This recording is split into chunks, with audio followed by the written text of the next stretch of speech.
We as the consumer have never had more information at our greasy little fingertips than we have right now. And it's great for a lot of reasons. But this has led to one huge problem that I feel like is super overlooked.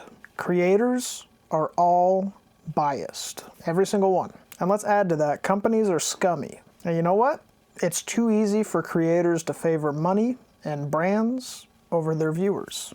And that totally bums me out.